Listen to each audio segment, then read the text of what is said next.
We're live. Happy Monday. It's Magic Monday. Again. So Already. excited. Yeah. No, I'm not in. We're fixing the camera here. Good morning, everyone. Say hello when you join. Happy Monday. Happy Monday. Happy Monday. If you're catching the replay, hashtag replay Magic Mondays. If you're with us live, say hello. Let us know that you're popping on. Today we're talking about rhythm. What's your rhythm? I know, and rhythm is so important. And I know we've talked about this before, but I wanted to go a little bit deeper in talking to Megan about it because Megan really introduced me to rhythm. Because I am a doer and I can definitely be a workaholic. A workaholic. A workaholic. And so I want to talk about it because it's so easy to get into the doing and where that really comes from. And it really comes from fear. Yeah, that's exactly where I was going with it. Yeah. Fear of not getting what you want, fear of not achieving your goals, and guilt too of not doing enough. Have you ever been like just chilling and relaxing and there's that level of anxiety of I should be doing something. I should be doing something that's more productive or yeah, that's a lie. That is such a lie. And it's so interesting because I talk so much about rhythm and really honoring your unique rhythm. And I see other people out there, even other coaches that talk about, yeah, that's fine to take it easy, but sometimes there's just a time to hustle. Sometimes you just have to hustle. And I don't believe that. Not even a little bit. Now, that doesn't mean that I don't have ebbs and flows, right? I may have a little bit more of a busy day during a launch or something like that.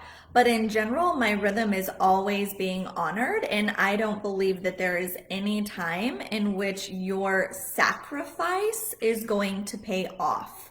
Instead, that is going to be a detriment. That's going to hurt your enjoyment. It's going to suck from your enjoyment. So how we manifest is through our emotions. Okay. So if you are going into sacrifice, you are resonating with other sacrificial experiences. So when you are going in sacrifice, like I have to do this to please other people, or I have to do this to make money, then your energy, that's what you're putting out into the world. You're telling the universe, give me more opportunities to sacrifice with. Give me more opportunities to push and rush.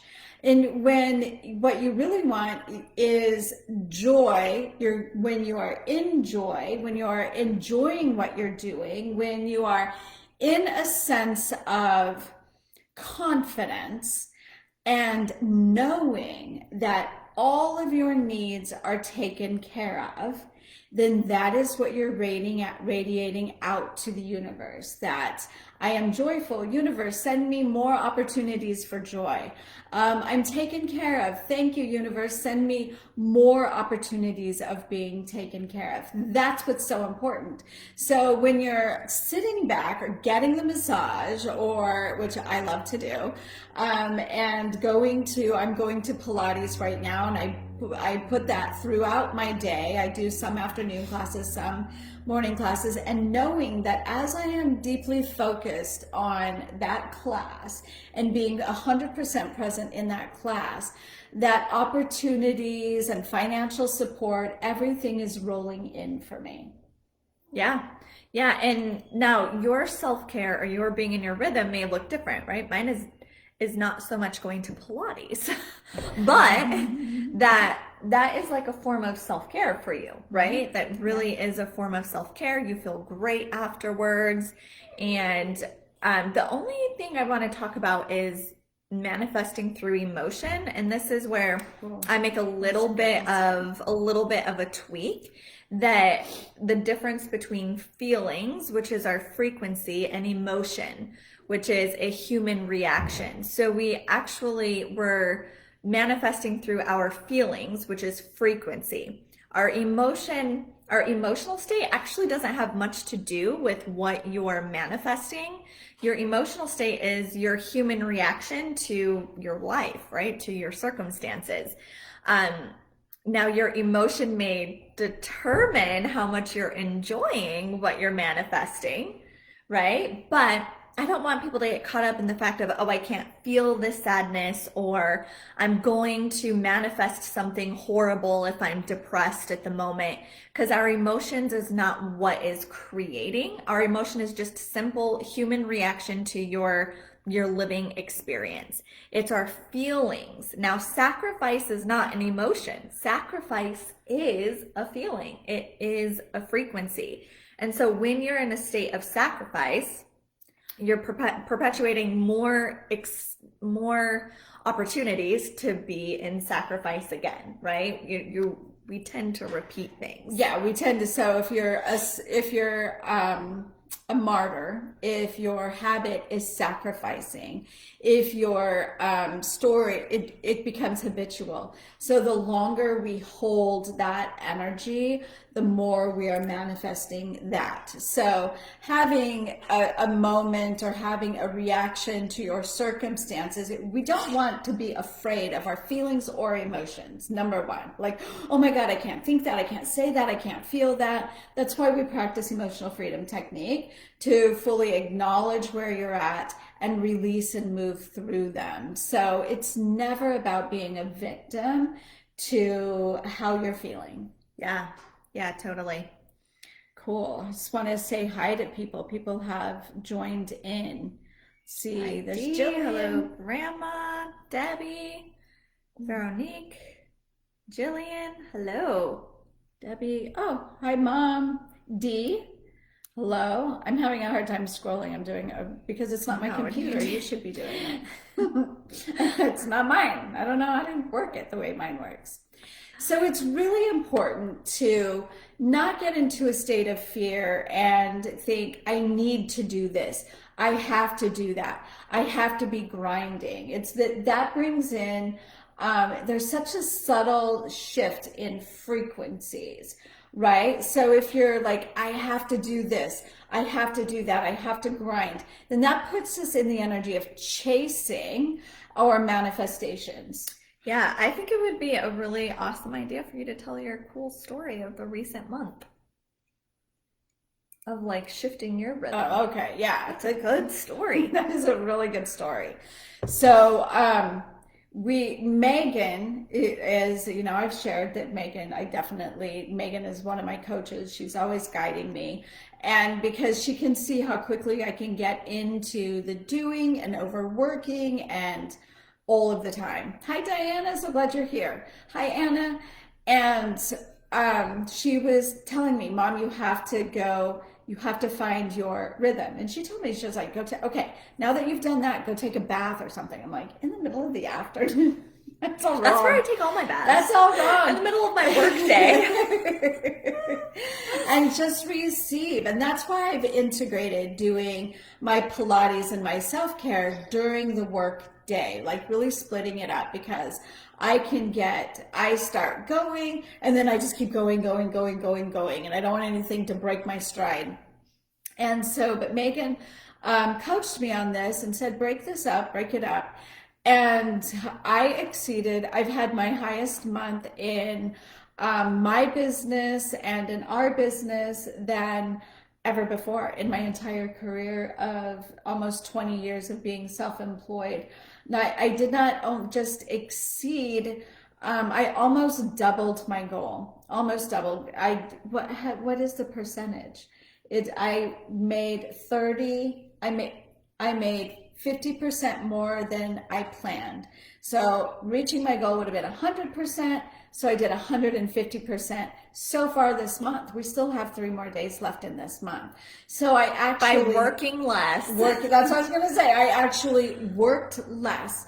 My husband, Todd, doesn't know what to do with me, because in the evenings he's like, wow, we have evenings now. You're not working anymore at night. This is amazing.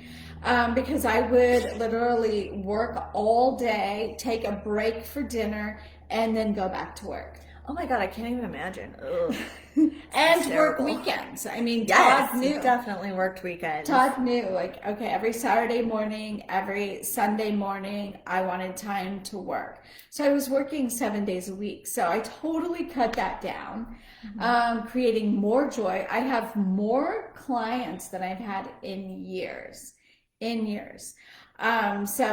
was really about letting go of an expectation. I let go of Michelle Lee coaching, which is so funny because I let go of Michelle Lee coaching. Now I have more private clients than ever. Yeah. And I also became very, very authentic about who I am as a mystic, as a priestess.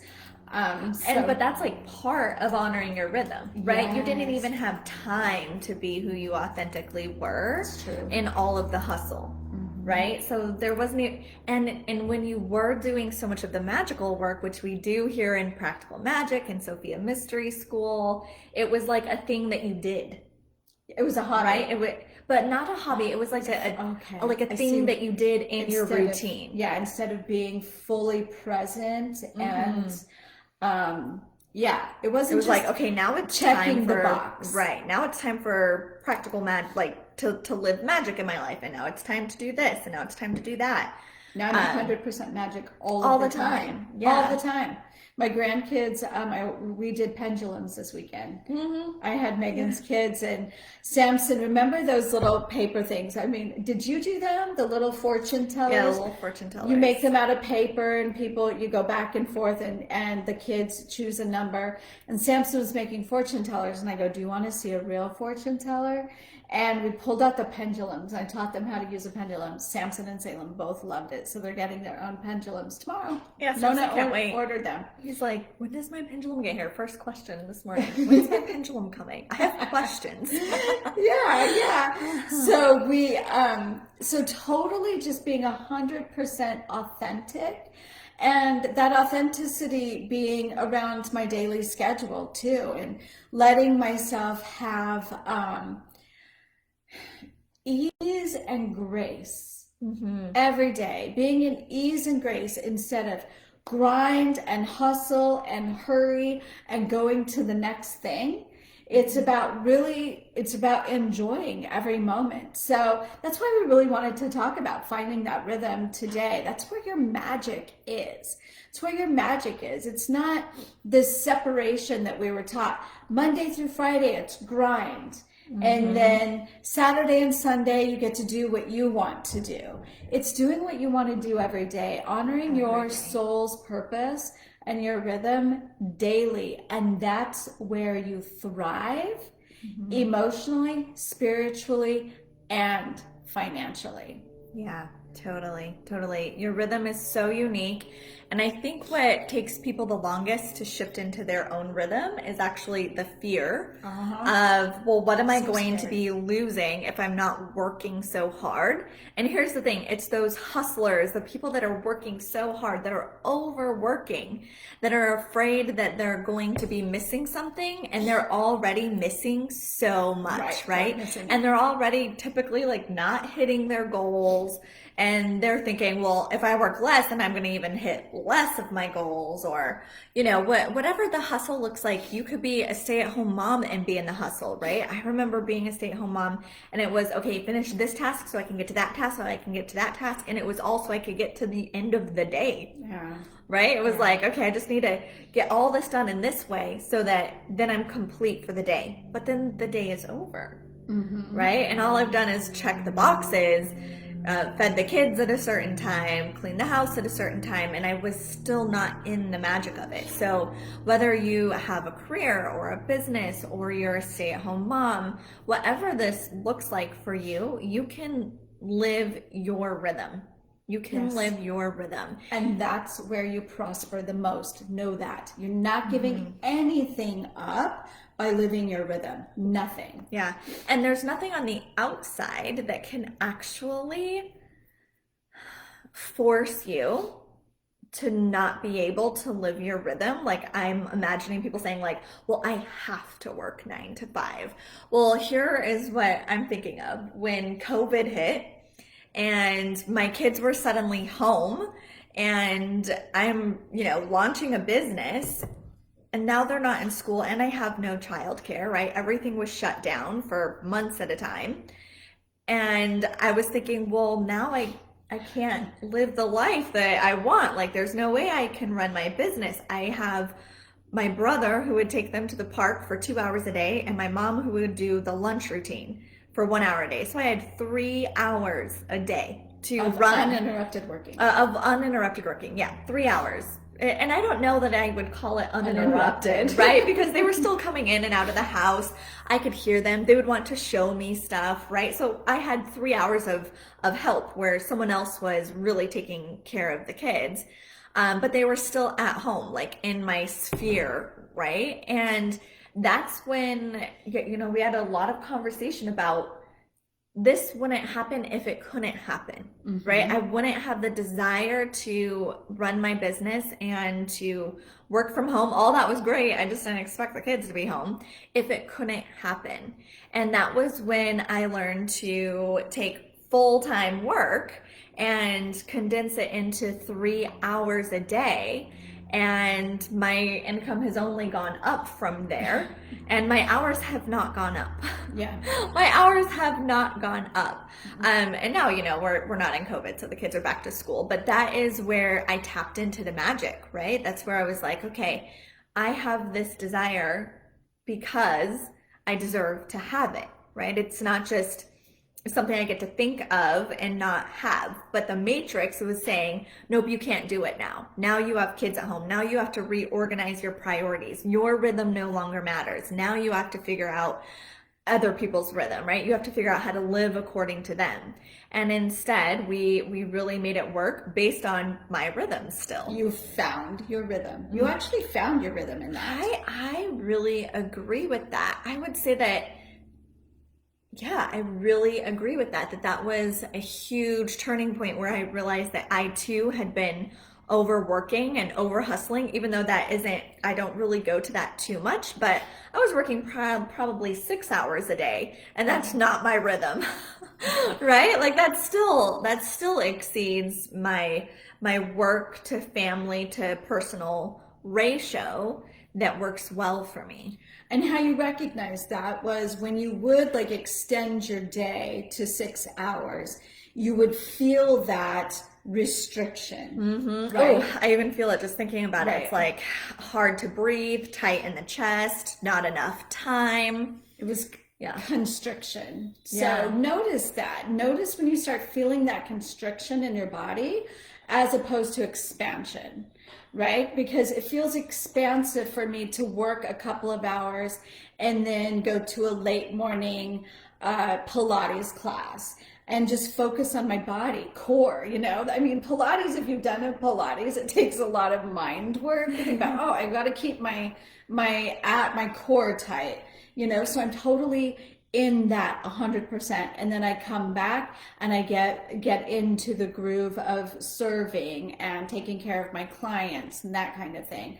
So moving in and out of the energies really serves me. Yeah, really breaking it up. And just one last thing before we go. What's really important about rhythm is you're making sure that you're not going into obligation. So we get to honor our rhythm, even if it's different from someone else's. Michelle's rhythm is still faster than my rhythm, right? It just is. It's a quicker moving type of rhythm. And so you're gonna say that she's not obligated to work at my rhythm, even though we work together. We don't. Sometimes I'm like, she's talking about Sophia Mystery School. It is like 4:00. What is she doing? The kids are home. But here's the thing: is that if you're beyond your rhythm, you move into obligation, and when you're in a constant state of obligation, that turns into sacrifice. And sacrifice is a very similar, that pretty much quickly goes into the frequency of scarcity. Yeah. So here's this overworking plus under enjoying, under earning, under serving, even once you get into that space of obligation. And that's why it's important to know your rhythm, is so you don't go into that space of obligation. Because, you know, when I'm working, my clients get 100% of me, right? They have my full love, my full support, my full service. And when I'm complete for that day, I'm complete. Or else I move into obligation, which then turns into sacrifice, which then turns into scarcity and resentment and all sorts of things. So that's why, you know, just another reason why you get to know what your rhythm is, because you're going to serve better in your rhythm. Yes, absolutely. And it's magical. Yeah, it is. It's magical. It's not dependent on anything else. Yeah. So that's it. That's it for today. Happy Magic Monday. Yeah. We'll see you next time. We'll see you next Monday. All right. Have an amazing day. Bye. Thanks, Megan. You're welcome. Thank you.